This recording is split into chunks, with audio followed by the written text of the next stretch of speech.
আসসালামু আলাইকুম। আপনাদের সবাইকে স্বাগত জানাচ্ছি এখনকার আন্তর্জাতিক সংবাদে। শুরুতেই সংবাদ শিরোনাম। ইরান যুক্তরাষ্ট্র আলোচনা ব্যর্থ, ট্রাম্পের সামনে এখন অগ্নিপরীক্ষা। সংঘাত নয়, সংলাপ, যুক্তরাষ্ট্রের সঙ্গে আলোচনা চালিয়ে যাওয়ার ঘোষণা দিল ইরান। এক বৈঠকে চুক্তি না হওয়াটাই স্বাভাবিক, ইরান। ইরান যুদ্ধে চীনের আরও সক্রিয় ভূমিকার ইঙ্গিত। পরমাণু অস্ত্র ইস্যুতে সমঝোতায় আসতে চায়নি ইরান, ভ্যান্স। এতক্ষণ শুনছিলেন সংবাদ শিরোনাম, এখন বিস্তারিত।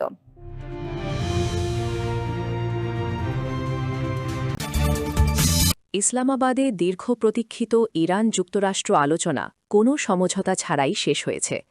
মার্কিন ভাইস প্রেসিডেন্ট জেডি ভ্যান্স এই ফলাফলকে একই সাথে সুসংবাদ ও দুঃসংবাদ হিসেবে অভিহিত করেছেন। তবে আন্তর্জাতিক বিশ্লেষকদের মতে এই অচলাবস্থা নবনির্বাচিত প্রেসিডেন্ট ডোনাল্ড ট্রাম্পকে এক চরম কূটনৈতিক সংকটের মুখে ঠেলে দিয়েছে। বিবিসির প্রধান আন্তর্জাতিক সংবাদদাতা লিজ ডুসেট বিষয়টিকে বিশ্লেষণ করেছেন ভিন্নভাবে। তার মতে আলোচনার স্থায়িত্ব ছিল চমকপ্রদ, তবে কোনো চুক্তিতে পৌঁছাতে না পারাটা মোটেও আশ্চর্যজনক নয়। মার্কিন প্রশাসন এই ধারণা নিয়ে আলোচনায় বসেছিল যে যুদ্ধের ক্ষয়ক্ষতিতে ইরান হয়তো নতি স্বীকার করবে, কিন্তু বাস্তবে দেখা গেল উল্টো চিত্র। জেডি ভ্যান্স সরাসরি স্বীকার করেছেন, তারা, ইরান, আমাদের শর্তগুলো মেনে নিতে রাজি হয়নি। বিশ্লেষকদের ধারণা, ইরান স্পষ্ট করে দিয়েছে যে তাদেরও নির্দিষ্ট কিছু রেড লাইন বা সীমাবদ্ধতা রয়েছে যা তারা অতিক্রম করবে না। সামরিকভাবে ক্ষতিগ্রস্ত হওয়া সত্ত্বেও তেহরান এখনও যুদ্ধ চালিয়ে যাওয়ার মানসিকতা ও সক্ষমতা রাখে। শেষ করে বিশ্বের অন্যতম গুরুত্বপূর্ণ জ্বালানি পথ হরমুজ প্রণালীর ওপর তাদের নিয়ন্ত্রণ এখনও ওয়াশিংটনের জন্য বড় মাথা ব্যথার কারণ। লিজ ডুসেট মনে করিয়ে দিয়েছেন যে এক দশক আগের পরমাণু চুক্তিতে পৌঁছাতেও 18 মাসের দীর্ঘ টানাপোড়েন সইতে হয়েছিল। বর্তমান পরিস্থিতিতে ট্রাম্পের সামনে দুটি পথ খোলা, হয় সংঘাতের মাত্রা বাড়িয়ে পরিস্থিতিকে আরও জটিল করে তোলা, অথবা নতুন করে আলোচনার টেবিলে ফিরে আসা। যুক্তরাষ্ট্রের সঙ্গে চলমান কূটনৈতিক প্রক্রিয়া অব্যাহত রাখার ঘোষণা দিয়েছে ইরান। পাকিস্তানের মধ্যস্থতায় দীর্ঘ উচ্চ পর্যায়ের আলোচনা শেষ হওয়ার পরেই এই বার্তা দিয়েছে তেহরান, যা মধ্যপ্রাচ্যের উত্তেজনাপূর্ণ পরিস্থিতিতে নতুন কূটনৈতিক ইঙ্গিত হিসেবে দেখা হচ্ছে। রোববার 12 এপ্রিল সামাজিক যোগাযোগ মাধ্যমে দেওয়া এক বার্তায় ইরান জানায়, আলোচনার দরজা এখনও খোলা রয়েছে এবং উভয় পক্ষের মধ্যে সংলাপ চালিয়ে যাওয়ার সিদ্ধান্ত হয়েছে। এতে বোঝা যাচ্ছে, সাম্প্রতিক বৈঠকে চূড়ান্ত সমঝোতা না হলেও কূটনৈতিক পথ পুরোপুরি বন্ধ হয়নি। সংবাদ মাধ্যমের তথ্যমতে উচ্চ পর্যায়ের রাজনৈতিক আলোচনার পর বিষয়টি এখন কারিগরি পর্যায়ে গড়িয়েছে। বিশেষজ্ঞদের নিয়ে গঠিত কমিটি বিভিন্ন প্রস্তাব ও খসড়া যাচাই বাছাই করছে এবং উভয় পক্ষের মধ্যে লিখিত প্রস্তাব আদান প্রদান চলছে। ইরান সরকারের পক্ষ থেকে জানানো হয়েছে, কারিগরি দল বর্তমানে প্রস্তাবগুলোর বাস্তব প্রভাব, সম্ভাব্য ঝুঁকি এবং বিভিন্ন বিশেষজ্ঞ পর্যায়ের খসড়া নিয়ে বিস্তারিত পর্যালোচনা করছে। এই ধাপটি ভবিষ্যৎ কোনো চুক্তির ভিত্তি নির্ধারণে গুরুত্বপূর্ণ ভূমিকা রাখবে বলে মনে করা হচ্ছে। তবে সব ইস্যুতে এখনও একমত হতে পারেনি দুই পক্ষ। কিছু গুরুত্বপূর্ণ বিষয়ে মতপার্থক্য রয়ে গেছে বলেও পোস্টে উল্লেখ করা হয়েছে। তবুও আলোচনা অব্যাহত রাখার সিদ্ধান্তকে ইতিবাচক অগ্রগতি হিসেবে দেখছেন বিশ্লেষকরা। এই প্রক্রিয়ায় পাকিস্তান গুরুত্বপূর্ণ মধ্যস্থতাকারীর ভূমিকা পালন করছে। মধ্যপ্রাচ্যে স্থায়ী যুদ্ধবিরতি নিশ্চিত করা এবং আঞ্চলিক উত্তেজনা কমানোর লক্ষ্যে ইসলামাবাদ কূটনৈতিক প্রচেষ্টা চালিয়ে যাচ্ছে। এদিকে পারমাণবিক ইস্যুতে কঠোর অবস্থান পুনর্ব্যক্ত করেছেন যুক্তরাষ্ট্রের ভাইস প্রেসিডেন্ট জেডি ভ্যান্স। তিনি জানিয়েছেন, ওয়াশিংটনের মূল দাবি হল ইরান যেন কখনোই পারমাণবিক অস্ত্র তৈরি না করে এবং সে ধরনের সক্ষমতা অর্জনের পথেও না এগোয়। সাংবাদিকদের প্রশ্নের জবাবে তিনি নির্দিষ্টভাবে কোন শর্ত ইরান প্রত্যাখ্যান করেছে তা না জানালেও বলেন, যুক্তরাষ্ট্র একটি স্পষ্ট ও ইতিবাচক অঙ্গীকার চায়। তার মতে শুধু স্বল্পমেয়াদী নয়, দীর্ঘমেয়াদী নিশ্চয়তাই এই আলোচনার মূল লক্ষ্য। তিনি আরও উল্লেখ করেন, যুক্তরাষ্ট্রের প্রেসিডেন্ট ডোনাল্ড ট্রাম্প এই নিশ্চয়তা অর্জনকেই অগ্রাধিকার দিচ্ছেন। একই সঙ্গে তিনি দাবি করেন, ইরানের পূর্ববর্তী ইউরেনিয়াম সমৃদ্ধকরণ স্থাপনাগুলোর অনেকটাই ধ্বংস হয়ে গেছে। চূড়ান্ত সমঝোতা না হলেও সংলাপ চালিয়ে যাওয়ার ঘোষণা মধ্যপ্রাচ্যে কূটনৈতিক সমাধানের সম্ভাবনা এখনও টিকে আছে, এমনই ইঙ্গিত দিচ্ছে। যুক্তরাষ্ট্রের সঙ্গে দীর্ঘদিনের দ্বন্দ্ব এক বৈঠকে শেষ হয়ে শান্তি চুক্তি হবে এমন প্রত্যাশা বাস্তবসম্মত নয় বলে মন্তব্য করেছেন ইরানের পররাষ্ট্র মন্ত্রণালয়ের মুখপাত্র ইসমাইল বাঘাই। ইসলামাবাদে অনুষ্ঠিত সর্বশেষ আলোচনার ব্যর্থতার পর তিনি কথা বলেন। ইরানের রাষ্ট্রীয় টেলিভিশন IRIB-তে দেওয়া সাক্ষাৎকারে বাকাই বলেন, শুরু থেকেই এক বৈঠকে কোনো চূড়ান্ত সমঝোতায় পৌঁছানো সম্ভব হবে এমন আশা কেউই করেনি।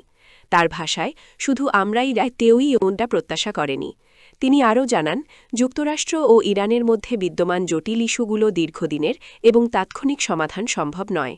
তবে পাকিস্তানসহ আঞ্চলিক অংশীদারদের সঙ্গে কূটনৈতিক যোগাযোগ অব্যাহত থাকবে বলে তিনি উল্লেখ করেন। উল্লেখ্য, ইরানের পরমাণু কর্মসূচি ও ক্ষেপণাস্ত্র ইস্যু নিয়ে যুক্তরাষ্ট্রের সঙ্গে 2 দশকের বেশি সময় ধরে উত্তেজনা চলছে। চলতি বছরের ফেব্রুয়ারিতে দুই পক্ষের মধ্যে টানা 21 দিনের সংলাপ হলেও তা কোনো সমঝোতা ছাড়াই শেষ হয়।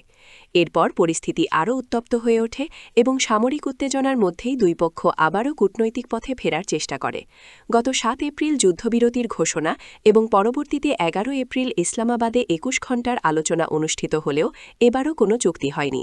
বিশ্লেষকদের মতে, ইরান ও যুক্তরাষ্ট্রের মধ্যেকার এই জটিল সংকট ধাপে ধাপে সমাধান হতে পারে, তবে একক বৈঠকে চূড়ান্ত সমাধান আশা করা বাস্তবসম্মত নয়। তথ্যসূত্র টাইমস অফ ইসরায়েল। ইরানের বিরুদ্ধে যুক্তরাষ্ট্র ইসরায়েল যুদ্ধে ইরানের ব্যবহারের জন্য চীন সাম্প্রতিক সপ্তাহগুলোতে কাঁধে বহনযোগ্য ক্ষেপণাস্ত্রের একটি চালান পাঠিয়ে থাকতে পারে, এমনটাই ধারণা করছেন কর্মকর্তারা। বলেছেন, যদিও সংঘাত চলাকালীন মার্কিন বা ইসরায়েলি বাহিনীর বিরুদ্ধে ক্ষেপণাস্ত্রগুলো ব্যবহার করা হয়েছে এমন কোনো প্রমাণ নেই। বিশ্লেষকদের মতে এটি চীনের একটি পরিমিত কৌশল, যেখানে প্রভাব বাড়ানো এবং কৌশলগত সম্পর্ক বজায় রাখা হচ্ছে, কিন্তু সরাসরি সংঘাতে জড়িয়ে পড়া এড়ানো হচ্ছে। বেজিংয়ের এই ধরনের অস্ত্র পাঠানোর সম্ভাবনা প্রমাণ করে যে চীনকে এই যুদ্ধে নিজেকে কতটা গুরুত্বপূর্ণ হিসেবে দেখছে যুক্তরাষ্ট্র। মার্কিন গোয়েন্দা সংস্থাগুলোর আশঙ্কা যে এই যুদ্ধে চীন আরও সক্রিয় কিন্তু পরোক্ষ ভূমিকা নিচ্ছে এবং কিছু প্রতিষ্ঠানকে ইরানের রাসায়নিক, জ্বালানি ও সামরিক উৎপাদনে ব্যবহৃত হতে পারে এমন যন্ত্রাংশ পাঠানোর অনুমতি দিচ্ছে। তবে চীনা কর্মকর্তারা বলেছেন, এই ধরনের দ্বৈত ব্যবহারের বাণিজ্য শুধুমাত্র সামরিক উদ্দেশ্যে সীমাবদ্ধ নয়। ইরানের প্রতি চীনের সম্ভাব্য সমর্থন সংক্রান্ত গোয়েন্দা তথ্যের পাশাপাশি মার্কিন গোয়েন্দা সংস্থাগুলো দাবি করেছে যে রাশিয়া ইরানকে স্যাটেলাইট গোয়েন্দা সহায়তা দিয়েছে, যার মাধ্যমে ইরানের ইসলামিক রেভলিউশনারি গার্ড বাহিনী এই অঞ্চল জুড়ে মার্কিন জাহাজ ও স্থাপনাগুলোকে লক্ষ্যবস্তু করতে পারে। সম্মিলিতভাবে এই ঘটনাগুলো ইঙ্গিত দেয় যে কিভাবে বিশ্বশক্তিগুলো পরোক্ষভাবে এই সংঘাতকে রূপ দিচ্ছে এবং ওয়াশিংটনের জন্য কৌশলগত ব্যয় বাড়িয়ে তুলছে। একই সময়ে চীনের বৃহত্তর ভূমিকা তার অর্থনৈতিক প্রভাবকেও তুলে ধরে। US China economic and security review কমিশনের একটি প্রতিবেদন অনুসারে ইরানের রপ্তানিকৃত তেলের প্রায় 90% আসে চীন থেকে, যা থেকে বার্ষিক কয়েক হাজার কোটি ডলার রাজস্ব আসে এবং এই অর্থ ইরানের সরকারি বাজেট ও সামরিক কার্যক্রমে সহায়তা করে।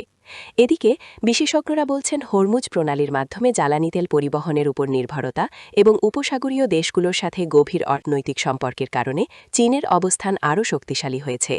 ওয়াশিংটনের centre for strategic and international স্টাডিজের হেনরিয়েটা লেভিন বলেছেন, বরং তারা কথার মারপ্যাচে ইরানের চেয়ে তাদের উপসাগরীয় অংশীদারদের পক্ষেই বেশি ঝুঁকছে। উপসাগরীয় অঞ্চলের সঙ্গে অর্থনৈতিক, প্রযুক্তিগত ও জ্বালানি সম্পর্ক চীনের জন্য ইরানের সঙ্গে তার যে কোনো সম্পর্কের চেয়ে অনেক দিক থেকে কৌশলগতভাবে বেশি তাৎপর্যপূর্ণ। পাকিস্তানের রাজধানী ইসলামাবাদে অনুষ্ঠিত উচ্চ পর্যায়ের সংলাপ শেষে ইরান তার পরমাণু প্রকল্প নিয়ে যুক্তরাষ্ট্রের সঙ্গে কোনো সমঝোতায় আসতে চায়নি বলে দাবি করেছেন মার্কিন ভাইস প্রেসিডেন্ট জে.ডি. ভ্যান্স। দীর্ঘ 21 ঘণ্টার টানা আলোচনার পর ব্রিফিংয়ে তিনি এই মন্তব্য করেন, যা নতুন করে দুই দেশের সম্পর্কে টানাপোড়েনকে সামনে নিয়ে এসেছে। ব্রিফিংয়ে ভ্যান্স বলেন, যুক্তরাষ্ট্র মূলত ইরানের কাছ থেকে একটি সুস্পষ্ট এবং ইতিবাচক অঙ্গীকার প্রত্যাশা করছিল। সেই অঙ্গীকারের কেন্দ্রবিন্দু ছিল ইরান কখনোই পরমাণু অস্ত্র তৈরি করবে না এবং এমন কোনো প্রযুক্তি বা উপকরণ অনুসন্ধান করবে না যা তাদের দ্রুত পারমাণবিক অস্ত্র অর্জনের সক্ষমতা এনে দিতে পারে।